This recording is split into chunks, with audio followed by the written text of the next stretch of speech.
Today we celebrate the first glorious anniversary of the information purification directives. We have created, for the first time in all history, a garden of pure ideology, where each worker may bloom, secure from the pests of vain contradictory thoughts.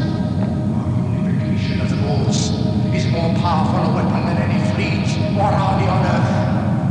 We are one people, with one will, one resolve, one cause.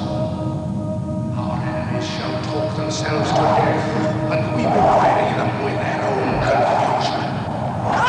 We shall prevail.